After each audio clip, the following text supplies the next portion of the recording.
Selamünaleyküm arkadaşlar. Farabi Online Dershanesi'ne hepiniz hoş geldiniz.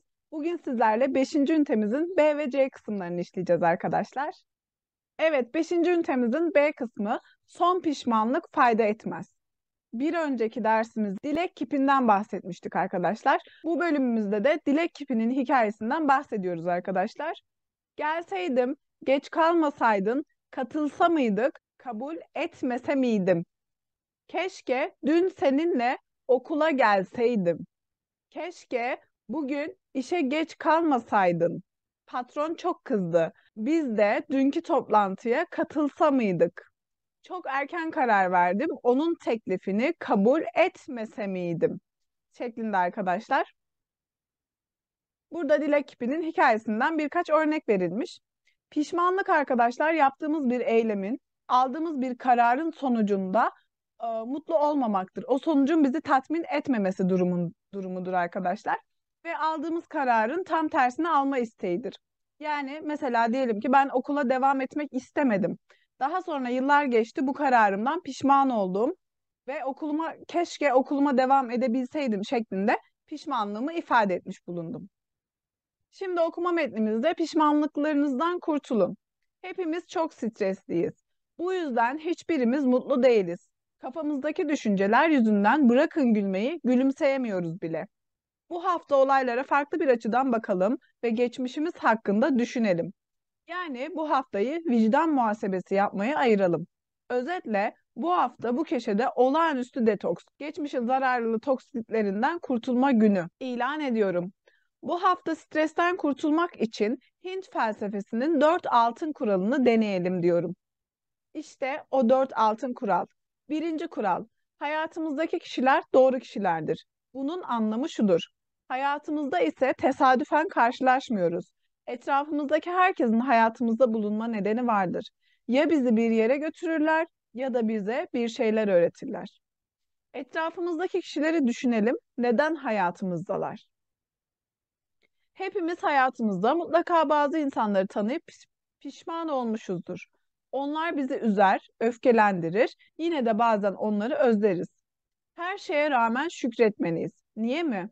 Çünkü hayattan birçok şeyi onlar sayesinde öğreniriz. Bazen de sayelerinde hedeflerimizi ve planlarımızı değiştiririz. Hani bir söz vardır, kötü komşu insanı mal sahibi yapar. İkinci kural, ne yaşadıysak o artık bitti. Bundan sonra onu değiştirmemize imkan yok. Daha çok çalışsaydım başarırdım. Keşke oraya gitmeseydim gibi gibi bir cümleler anlamsızdır. Çünkü o artık bitti ve biz geçmişimizi geri getiremeyiz.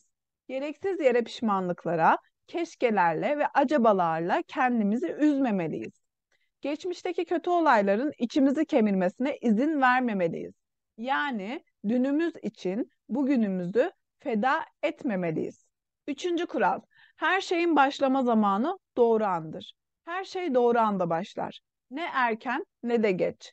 Hayatımızda yeni bir şeyler olmasına hazırsak, o başlamaya hazırdır. Anahtar kelimelerimiz sabır, doğru zaman ve inanmak. Dördüncü kural. Bir şey bittiyse bitmiştir. Bu kadar basittir. Hayatımızda bir şey sona ererse o bizim yeni bir şeye başlamamızı sağlar. Bu yüzden serbest bırakmak, gitmesine izin vermek ve geleceğe doğru bakmak daha iyidir. Bazı durumları kabul etmek öyle kolay olabilir. Ama yine de insan buna odaklanmalı, sürekli geçmişi düşünerek kendini üzmemelidir. Zor olsa da yapılmalı bu. Her neyse, şimdi geçmişe hoşça kal, yarınlara merhaba deme zamanı.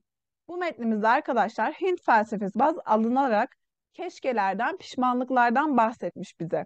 Yani bir olay karşısında verdiğimiz tepkiyle pişman olmamamız gerektiğini, yaşadığımız her şeyin bir sebebi olduğunu anlatmış kitabımız.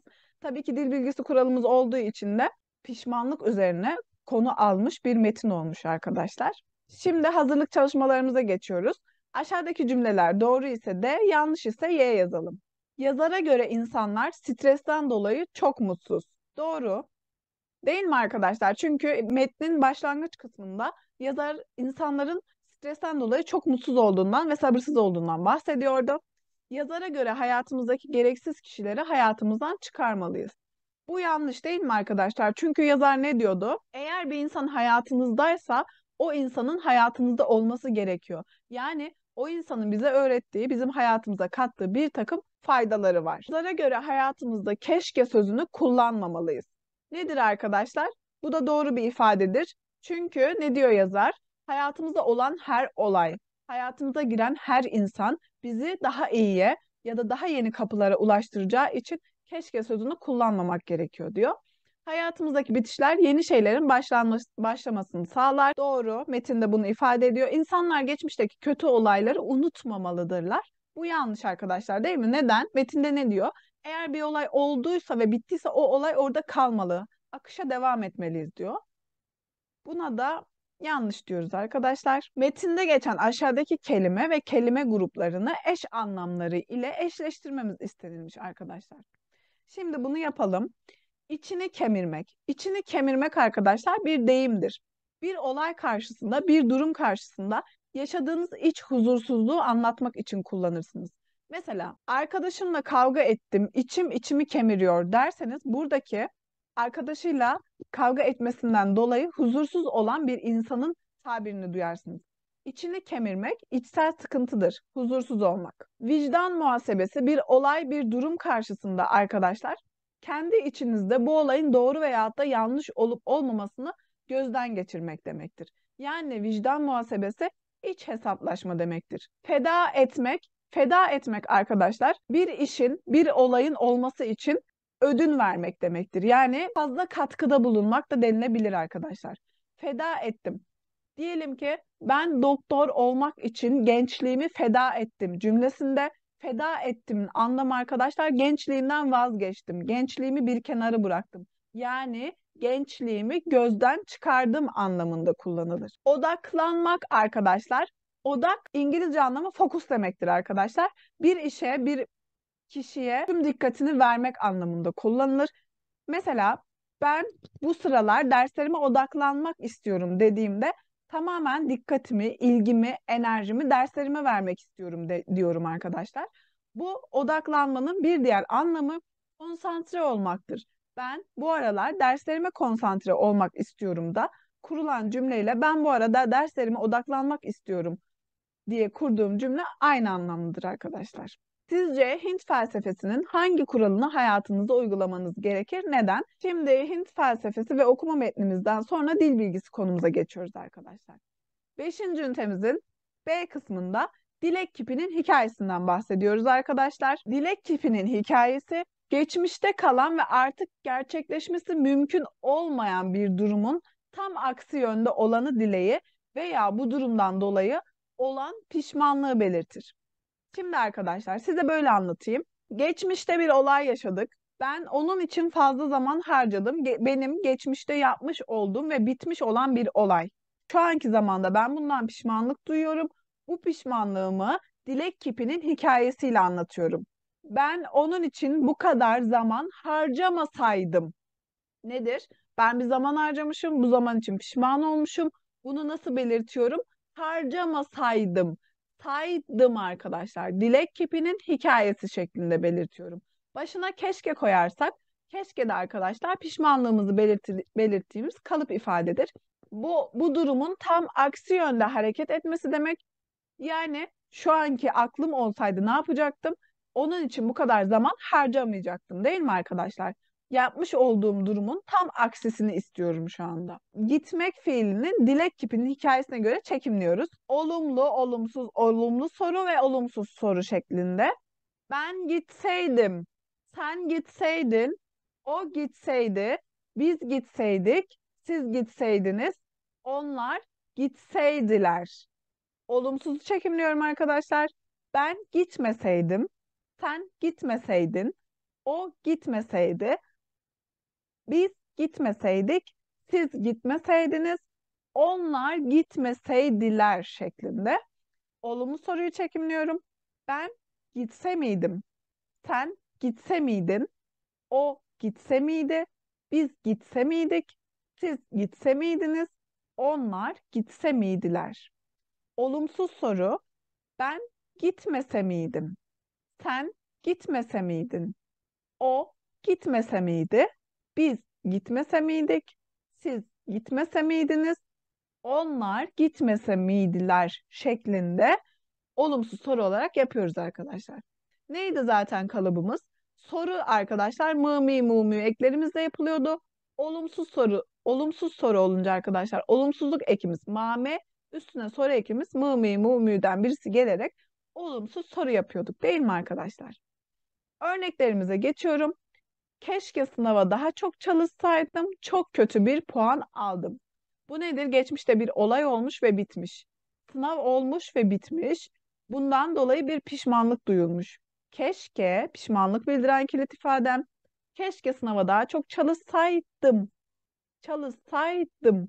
Burada gördüğünüz gibi arkadaşlar, çalışsaydımdaki bizim dilek kipimizin hikayesidir. Çok kötü bir puan aldım şeklinde. Burada parantez içinde açıklaması da yapılmış. Çok çalışmadım ve pişmanım. Yani benim şu anki aklım geçmişte olsaydı çok çalışırdım ve yüksek bir puan alırdım. Keşke o kadar yemek yemeseydim. Şimdi hastayım. Geçmişte bu çok yemek yemiş olan olmuş ve bitmiş bir olay. Yemeseydim şeklinde dilek kipinin hikayesi verilmiş arkadaşlar. Keşke onu hiç tanımasaydım. Onu tanıdım ve pişman oldum. Geçmişte yapılan bir iş, bir eylem var. Karşısındaki insanı tanımış ve şu anki aklında karşısındaki insanı tanıdığında pişman olmuş arkadaşlar. Keşke daha çok param olsaydı. Çok parası olmasını istiyor ama parası yok. Yani bu bir istek arkadaşlar. Bu isteği Dilek Kipi'nin hikayesiyle dile getirmiş. Keşke yarın tatil olsaydı. Bu da bir istek arkadaşlar. Daha öncesinde yapılmış bir olaydan duyulan pişmanlık değil. Keşke yarın tatil olsaydı. Bu aklında hayal ettiği, düşündüğü, daha önceki videomuzda da gördüğümüz gibi keşke bana süt getirseydi, keşke annem olsaydı gibi bu bir istek bildirmiş. Bunu da Dilek Kipi'nin hikayesiyle gerçekleştirmiş arkadaşlar. Dilek Kipi'nin hikayesindeki soru cümleleri konuşanın yaptığı veya yapmadığı bir işin iyi olup olmadığını öğrenmek karşısındaki görüşünü almak açısıyla yapılır. Dilek Kipi'nin hikayesi yapsaydım, gitseydim, okusaydım şeklinde. Bunun soru cümlesi arkadaşlar karşısındaki insana aslında yaptığı işi onaylatmak gibi de düşünülebilir. Örnek veriyorum. Bugün Demet'in doğum günü. Onu arasa mıydım? Aklında bir fikir var. Bu fikri karşısındaki insana onaylatmak için soruyor. Yani burada herhangi bir pişmanlık veyahut da istek yok. Burada sadece onaylanmak isteme var arkadaşlar. Sence saçlarımı kestirmese miydim? Ben saçlarımı kestirdim ama sence nasıl olmuş gibi. Yani bir onay bekleyen bir soru arkadaşlar. Dün çok hastaydım. Hastaneye gitse miydim? Ben hastaneye gitmedim. Sence gitse miydim? Evet mi, hayır mı şeklinde karşısındaki insanın yorumunu almak istiyor arkadaşlar. Ayrıca dilek kipinin hikayesi artık değişmesi mümkün olmayan durumları, sonuçları anlatan cümlelerle yan yana geldiği bir dileği değil, şart anlatır. Bu kip şart durumunu anlattığında diğer cümle genellikle geniş zamanın hikayesi veyahut da gelecek zamanın hikayesi ile biter. Şimdi burada ne demek istiyorum arkadaşlar? Örneklerden anlatalım. Eğer erken kalksaydım otobüsü kaçırmayacaktım. Yaptığım iş bir sonuç doğurdu. Yani birinci cümlemde kullanılan dilek kipimin hikayesi ikinci cümlede genellikle geniş zamanda kullanılarak birbirine bağlar. Eğer erken kalksaydım otobüsü kaçırmayacaktım. Burada geçmişte yapılan bir iş var. Ben erken kalkmamışım. Bunu eğer erken kalksaydım ki cümlesiyle ifade ediyorum. Otobüsü kaçırmayacaktım da devam eden cümle arkadaşlar. Eğer öğretmen olmasaydın hangi işi yapardın? Eğer dikkatli olsaydın vazoyu kırmazdın. Yine yapılan bir iş ve bunun sonucu. Şimdi ise arkadaşlar aşağıdaki boşlukları örneklerdeki gibi dolduralım şeklinde bir hazırlık çalışmamız verilmiş. Biz keşke daha iyi Türkçe ne yapacağız arkadaşlar? Dilek kipinin hikayesi şeklinde yazacağız. Türkçe konuşsaydık. Yani arkadaşlar şu an olanki durumdan memnun değil. Bunu ifade etmek için dilek kipinin hikayesi kullanılmış. Şemsiyemi al nokta nokta ıslanmazdım. Şemsiyemi alsaydım Islanmazdım. Biraz daha bekle nokta nokta buluşabilirdik. Biraz daha bekleseydin buluşabilirdik şeklinde yine dilek kipimizin hikayesine çekimledik arkadaşlar. Senin yerinde ol nokta nokta konuşurdum.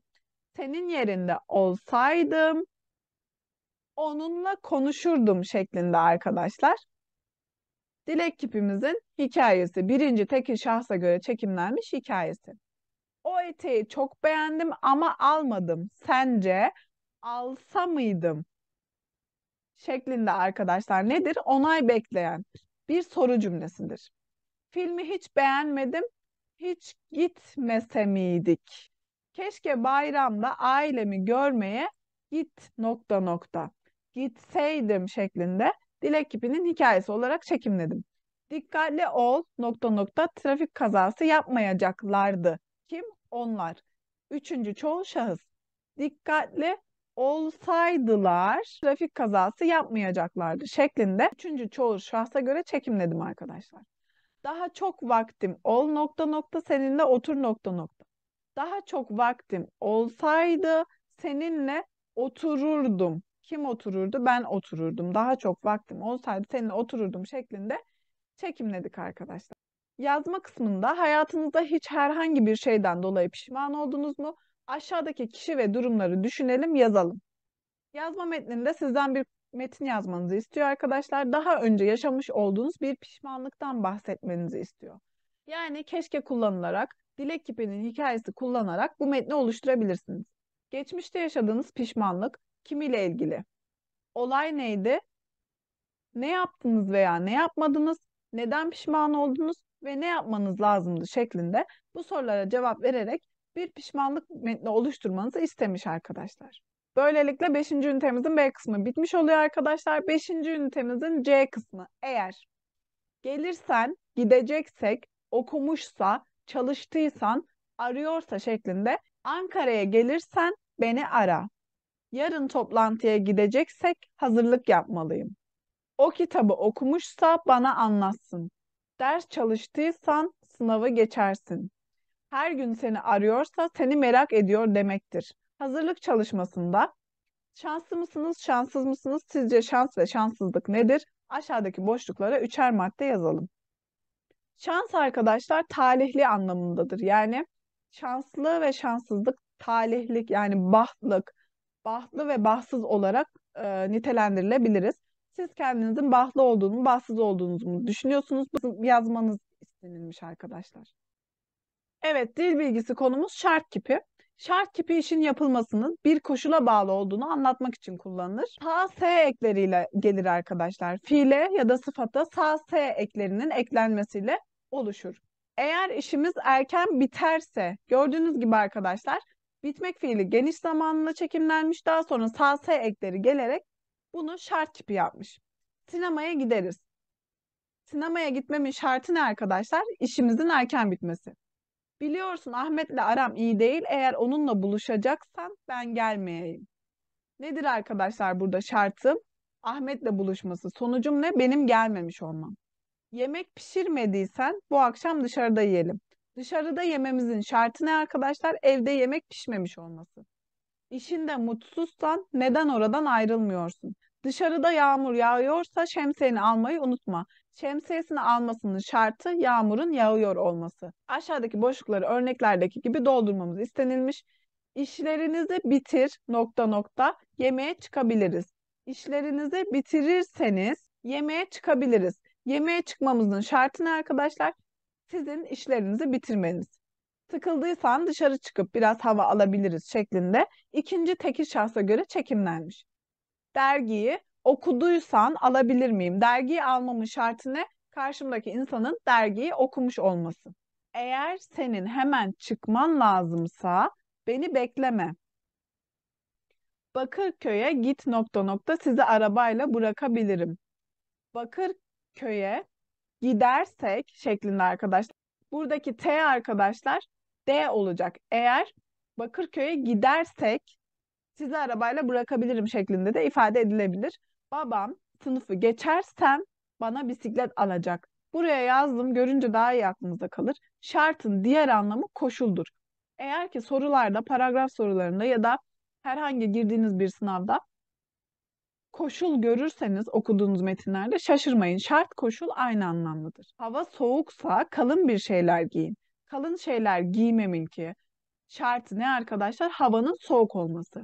Zeynep okula gelirse bana haber ver. Bana haber vermesinin şartı ne? Zeynep'in okula gelmiş olması. Spor yaparsan sase kendini daha sağlıklı hissedersin. Spor yaparsan sen, spor yaparsan ikinci tekil şahıs daha sağlıklı hissedersin. Yemek fazla tuzluysa içine biraz su ekle. Yani su eklememin şartı yemeğimin tuzlu olması. Aşağıdaki cümleleri tamamlayalım şeklinde hazırlık çalışması verilmiş arkadaşlar. Bunlardan birkaçını sizlerle yapalım. Eğer hastaysan okula gitme. Yani okula gitmemenin şartı ne? Hasta olmuş olması. Eğer bu sınavdan iyi bir not alırsam babam bana hediye alacak. Babamın bana hediye alma şartı ne arkadaşlar? Sınavdan iyi bir not almış olma. Eğer yorgunsanız bizde kalın. Bizde kalmalarının şartı ne arkadaşlar? Yorgun olmaları. Eğer mutlu değilsen, eğer mutlu değilsen kendine zaman ver. Kendine zaman vermesinin şartı nedir arkadaşlar? Mutlu olmamış olması şeklinde örneklerimizi çoğaltabiliriz arkadaşlar. Beşinci ünitemizin C kısmının dinleme metni ve yazma metninde arkadaşlar hayali bir ülke kuralım ve o ülkeye bir başkan seçelim. Aşağıdaki konu ve cümleleri kullanarak seçim konuşması yazalım ve arkadaşlarımıza okuyalım. Ülkede de seçim yaklaşıyor. Birçok olduğumuz ülkelerde de seçim yaklaşır. Ve seçilecek adaylar genellikle arkadaşlar eğer beni seçerseniz diye cümleye başlar. Yani bu nedir? Beni seçerseniz nokta nokta olarak devam eden cümlelerin şartı adayın seçilmiş olmasıdır. Siz de arkadaşlar bu C kısmının yazma bölümünde bir aday olarak düşünün kendinizi ve eğer beni seçerseniz bunları yapacağım şeklinde şart bildirerek arkadaşlar bir metin oluşturmanız istenilmiş. Ve arkadaşlar bu şekilde beşinci ünitemizi bitirmiş bulunuyoruz. Evet arkadaşlar bu videomuzda beşinci ünitemizin B ve C kısımlarını bitirmiş bulunuyoruz. Bir sonraki videomuzda altıncı üniteyle karşınızda olacağız. Hepinize Allah'a emanet olun. Görüşmek üzere.